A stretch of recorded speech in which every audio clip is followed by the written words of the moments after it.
Just before we dive back into the episode, I wanted to quickly share something that might interest you, especially if today's conversation has got you thinking about your own sustainability work. Some of the things we hear most in this industry are, I wish I could connect with other people doing this work, or I'd love to turn my sustainability expertise into something more. Well, 51 to Carbon Zero, the sponsor of this podcast, have created their own referral network. And it does exactly that. This isn't about selling you something, it's actually about helping you make money while building the sustainability community we all need. So here's what's in it for you. First, you get to join a genuine community of sustainability experts who share knowledge, refer work to each other, and solve problems together. So, no more working in isolation. Secondly, there's real money involved. There's 10% plus commission on software referrals. We're talking about projects that go from 30 grand up to 100 grand.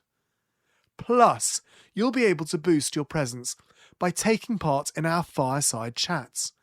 I've actually got an email in front of me from Louise Stevens, one of the ambassadors, and it says that all her clients are genuinely happy because she's got a great partner and her clients love them. But here's the bigger picture. You'll be helping accelerate the sustainability transition that we all desperately need. Every referral, every connection, every collaboration moves us closer to the world we're all working towards. If this resonates with you and you want to earn some extra income, click the link in our show notes to become a 51 to Carbon Zero ambassador. Okay, back to the show.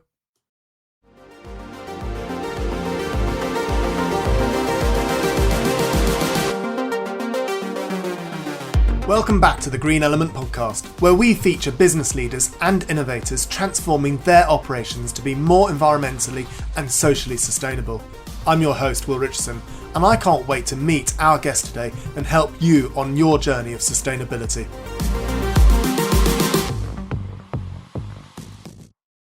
Thank you for letting me come on your podcast today. I'm just delighted to have been invited. Just about to introduce you. Yes, it's Matt Letley, Managing Director of REDBOX, a stationery company. And I'm saying that in a kind of weird kind of stationery company because you're doing so much more now, aren't you? You are really, you've changed in the last 6 months. And it would be great to hear more about your organisation. Thanks, Will. Thank you. Yeah, very excited to be joining you today. And thanks for that kind introduction. So, yeah, the business, it was interesting when you say office supplies and stationery. You're right, Will. 30 years ago, David James and his father, Stanley, they started the business as an office supplies company. And over the years, that's progressed. The more we've spoken to our customers, the great service we provide has opened up other opportunities. So in terms of what we do now, we provide ethical and sustainable office interiors, office supplies and print solution to our customers' offices to help them run more productively. And in terms of who we are, we've got 35 amazing staff. We're based on the outskirts of London, and we operate on a national basis. We work with our customers to create those sustainable, productive and safe working environments. And what that allows their staff to do is make them feel valued, whilst also helping them to attract some of the best talent in their industry. Brilliant. And I mean, could you tell us what your purpose is and who you work with? Yeah, absolutely. So in terms of our purpose, it's about making a lasting impact in society and on the environment through the products and services we provide. We've taken that a step further, having certified during lockdown as a B Corporation. Delighted to be joining yourselves and other like-minded businesses. And as part of that process, it's allowed us to make an even bigger impact in society and on the environment. And we've now formally committed through that process to donate 20% of any net profits generated to charitable causes.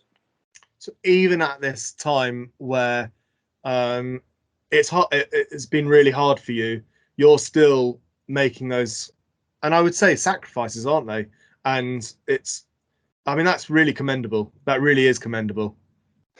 Yeah, I think it's one of those things that's always been inherent in our business. Will, it goes back to David and Stanley. It's those family values that are inherent in the business. The company's always done fantastic charitable activities to really make a difference, but has always struggled to articulate how to present that to the marketplace and to customers, I guess, for fear of sounding a bit preachy, but also for being seen in a potentially negative way of taking advantage of people in a less fortunate position. So through the B Corp process, it's really allowed us to better articulate that message. And as you say, well, coronavirus, we're not alone. There are businesses up and down this country that have really been affected by coronavirus, and some worse than others. The way we looked at it, we could either bury our heads in the sand or, face up to it. And the team have done a great job. They've really embraced the challenge that's been put at our door, and they've come up with some fantastic initiatives to really to make the business continue to succeed. Will, what sort of initiatives have you come up with? So the biggest initiative, we've been speaking with our customers. It's one thing we always do. We listen to our customers intently. We really understand the challenges they're facing for us to then be able to come up with some proposals to help with their problems. And we ran a survey to 3,500 key decision makers. And it was those customers that were telling us that people have been working on edge of beds, on coffee tables, on dining room tables, and also in isolation. And as a result, people have been experiencing not just physical, but also mental health issues. So as a result of that, we spoke to our customers. We made the customers' management teams aware that their employees are struggling. They came back to us and said they're also struggling to keep connected with their greatest asset in a business, their biggest strength, which is their staff. They want to make them feel valued. They want to be better connected with them. And therefore, we've come up with a proposal to help them with subsidised home office equipment and services that allow them to work productively and safely and healthily from home. And we've done that in collaboration with a fellow B Corp, the Big Clean Switch. And John Fletcher and his team have been incredible by coming up with fueling the home office that we're providing with clean energy, clean renewable energy.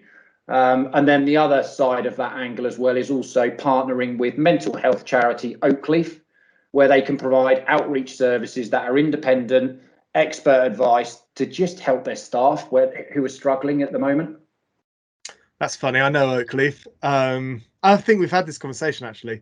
The CEO or managing director of Oakleaf is the father-in-law of a friend of mine. Oh, really? Yes. Oh, it's a small world. Yeah, really small. That's funny. Rob, who's actually, he was facilities of a company and become friends of mine. He moved on. He now works for Jamie Oliver. But yeah, how funny. Very good. And the other thing as well, plus we're also going to continue with our charitable giving. 2% of all orders on the new website, it's going to be launched next week, are going to be going to Helen and Douglas House Children's Hospice, to make sure that we're continuing to give back, because charities have been really affected during this pandemic. Yeah, I can imagine. And you really are on the cutting edge of this change we're seeing in society, aren't you? Yeah. I mean, if chatting, it's like the genie's been let out of the bottle. It's customers are telling us that the sustainability agenda is very much at the forefront of their thinking, and it's also a combination of making their staff feel more valued and empowered and productive, because they can realise they can now work remotely from home. Staff no longer need to have the added stress and pressure about going on the daily commute, and all of that is having a positive impact on the environment. And it feels like we've entered an evolution of the workplace. Yeah. It'll be interesting to see where we go in the next few years. I think what you were talking about with the survey and what people are finding out about. I mean, some of the things you were saying about people working on the edge of beds and perched. I've got one friend who's working in their children's bedroom when they're at school, because that's the only place that they can actually work. So they're crouched on a small desk And there must be so many people that are like that, working in really quite inappropriate places, really inappropriate for their back. Absolutely. Posture. Absolutely. And that's where, our team of experts, they are certified to provide workplace assessments, and they can provide them with the right guidance and advice about how they should sit. But also we've got a huge range that can be put in to a studio flat, which will be a fold away desk. But it will provide them with the right equipment to make sure that they're sat properly, to make sure that they're feeling looked after by the employer as well, at the same time as fixing their challenges that they're facing. I wonder if there's going to be insurance ramifications on the back of this. It's interesting you say that. We were speaking with an insurance company just recently, and they certainly feel like, from an employer perspective, obviously I'm exactly the same. Will, as an employer of staff, that we need to make sure that we have a duty of care for our staff, and we need to provide them with the right products and with the right equipment to make sure that they're cared for and looked after. And if we don't, then there could be ramifications further down the line. Absolutely. Yeah, it's just a brave new world. Yeah. It certainly is, Will. It certainly is. So moving on to you as an organisation, and what would be quite cool would be to understand how you engage your staff, suppliers, and customers with that mission and purpose. And has that changed over the last year? It really has, and I'm going to sound like a bit of a B Corp ambassador now. And for someone that only heard of B Corp about 2.5 years ago, I appreciate that every business, but for us personally, what it did, it best reflected our purpose, and it provided a structure of how to articulate our mission and purpose to our staff, our suppliers, and also our customers. And we went through a 2-year certification process. And we engaged with our people right at the outset and explained why we were doing it. And then from that, we outreached from our staff into our customers, suppliers, and also the community.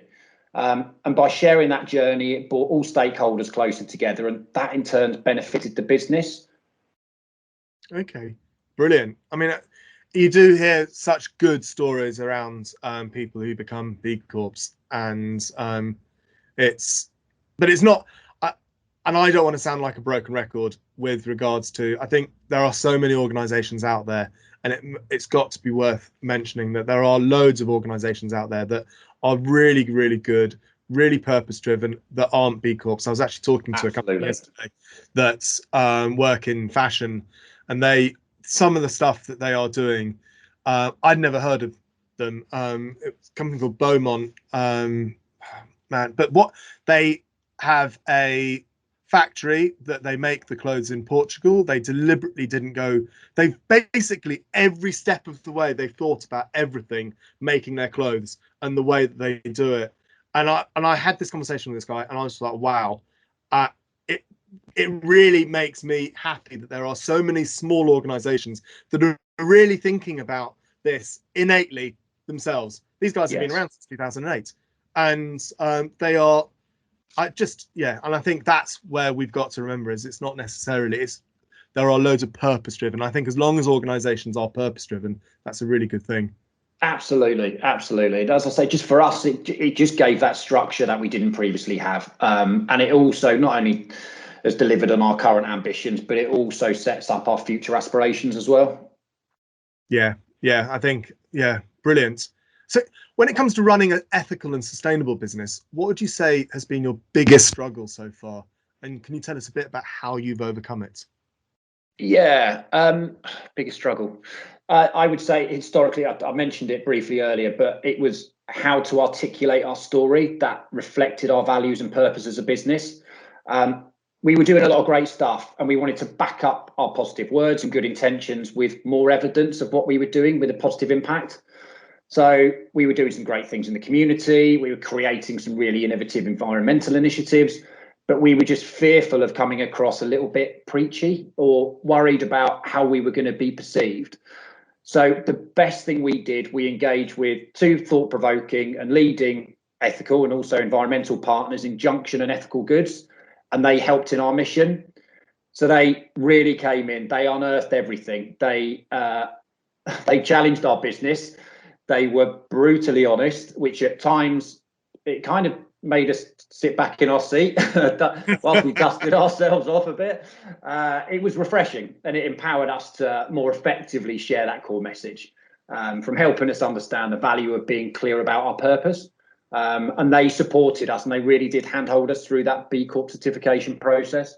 So yeah, that was the biggest thing that we did in terms of overcoming it, by engaging with two really credible organisations. Yeah, Adam from Junction is brilliant at what he does. And what I think is interesting about his background is he comes from Friends of the Earth and that kind of more for on the front line kind of facing, and now he works very much in the corporate world, and so he brings that freshness into the corporate world, I think, and it does it really well. Absolutely. The one thing it's opened up for us is an incredible network and of like-minded people and like-minded businesses. And the one thing we found when you're speaking to people that have very similar values, they really want to share and they want to help you. And that's been great for us as a business. And we try and give back as much as we can. Brilliant. And if you could offer one piece of advice to our listeners, which could help them with their purpose, what do you think that would be? For us, it was getting the team involved, get your people involved, include them in your purpose right at the outset. And the other thing that I would say, and I'd like to say it was advice that I would give, but it was advice that's been given to me by Ed Perry at Cook, was to manage your own personal expectations, because at the beginning, not everyone's going to have the same enthusiasm as the belief as what you do behind this vision. But because we engage with our staff right at the outset, and the suppliers and the customers, they've joined us on this incredible journey. Okay, brilliant. That's really, really good advice. And if we could talk a bit about the environmental management and carbon footprinting of the organisation of REDBOX and what it is that you do. I mean, how do you manage your environmental impact? So in terms of managing the environmental impact, being honest, scope 1 and scope 2 measurement and management was the easy part. Well, I wouldn't say easy, it was easier. The struggle was measurement and buy-in on scope 3, because we've got such a diverse supply chain. It was really trying to understand and work with and engage with those suppliers and partners that we've got to really unearth what it looks like today. And trying to get that initial benchmark. That's why we needed the external support and advice from the likes of Junction as well, and from Ethical Goods. And they really did handhold us through that process. We've always had ISO accreditations, Will, so we're accredited to ISO 14001 and 9001 as well from a quality management perspective. So we've got those certifications and structure in place that we're continually improving. But the B Lab assessment for us and also Action Manager have helped us realise those future ambitions around improving our carbon footprint. The SDG Action Manager is really, really good, isn't it? Yeah, it really identified key areas for us to work on. And that was the big thing, that we were setting some lofty goals. But then the plan to get to those lofty goals, because like I said earlier, you've got expectations and vision. Yes, we will. But it's not until you break it down into those bite-sized chunks. And when you do, you get some quick wins. And that's where we found we got the buy-in from the rest of the team and from suppliers. And when we tick those off, we could then reset new goals, reset new targets. So we're gradually edging towards that lofty goal that we've got. I'm sure, there are a lot of other businesses that have signed up to up and down the country to be net zero by 2030. No, and to our listeners, the SDG Action Manager, if you go to the B Corp website, you'll be able to find it through that. It's a free resource that you can use to set SDG goals. Well worth the effort to look into that. Absolutely. Is there any advice or learning that you could give an organisation in probably current climates about trying to be more green and trying to be more environmental? I'd say to just speak to the customers and speak to your suppliers openly, because they have, well, what we found is when we're speaking openly with them, they've got the same goals and ambitions, but doing it alone is difficult.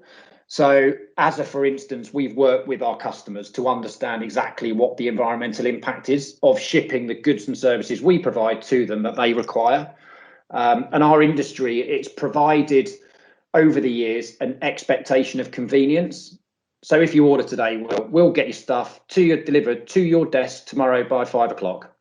Right. And that's resulted in multiple packages, multiple deliveries, multiple invoices, and that all negatively impacts the planet. But until we can report and record and share that information with our customers, there's not much we can do about it. But when we sit down with them, understand what they're looking to achieve, we work very much in partnership, and where we report the environmental impact of switching from this service that's in place to going to a reduced order frequency and delivery model. Not only does that reduce the impact of the planet, but it's also reducing the costs involved to our business to service that requirement.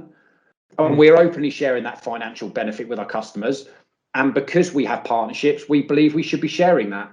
So we do share that financial benefit back to our customers. And that's just one of the initiatives that the team create.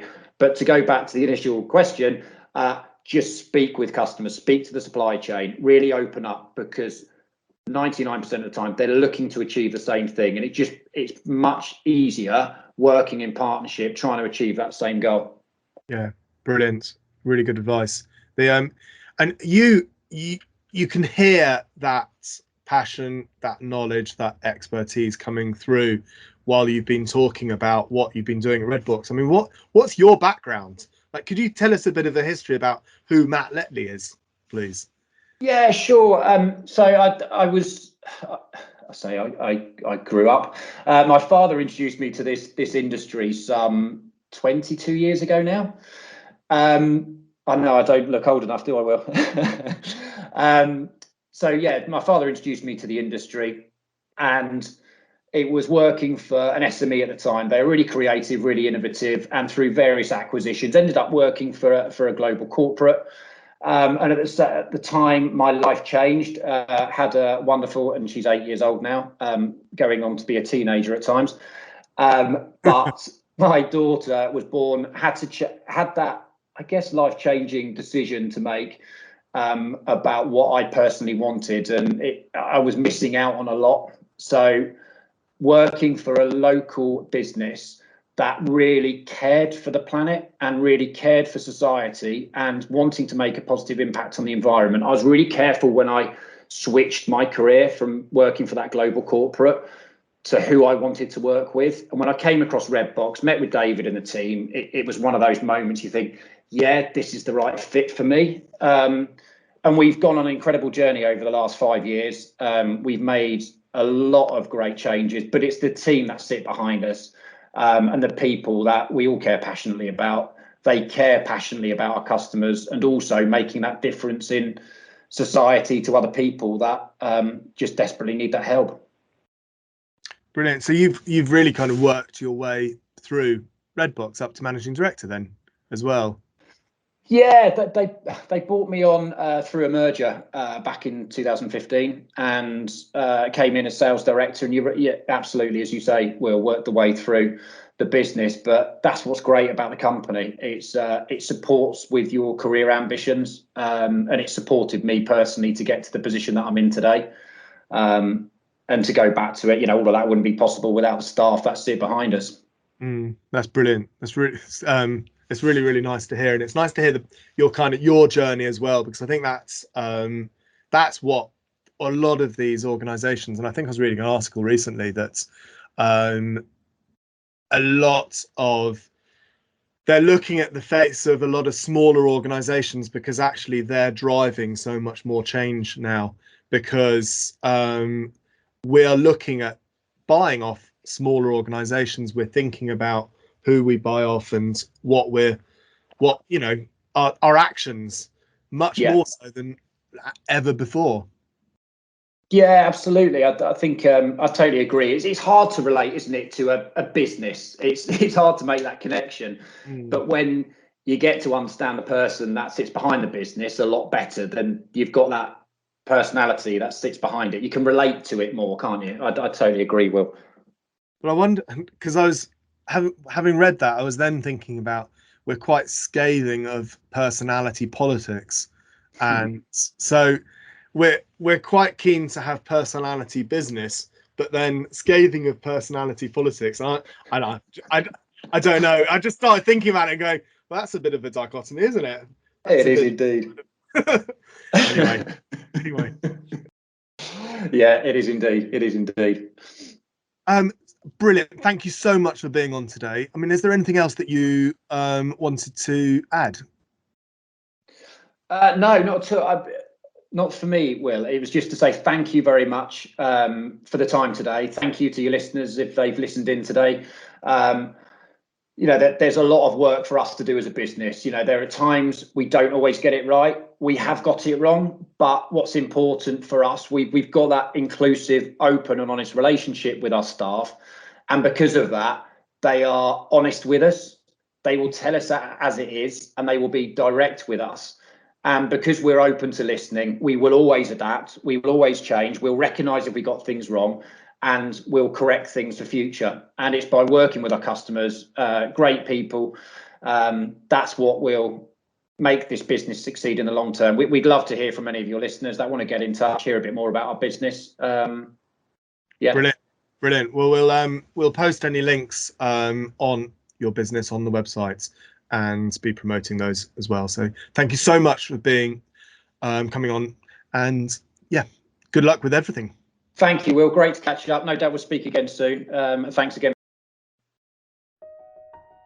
Thanks for listening to our Sustainable Business podcast. If you want to learn more about sustainable business and talk to other like-minded professionals, apply to join to our online community at sustainabilitysolve.org. Join now and find a space for you to collaborate, learn and inspire others to become more environmental. If you enjoy this podcast, don't forget to follow Green Element on LinkedIn, Twitter and Instagram. So you really enjoy sustainability and want to be a part of the solution? Come and join our vibrant community now.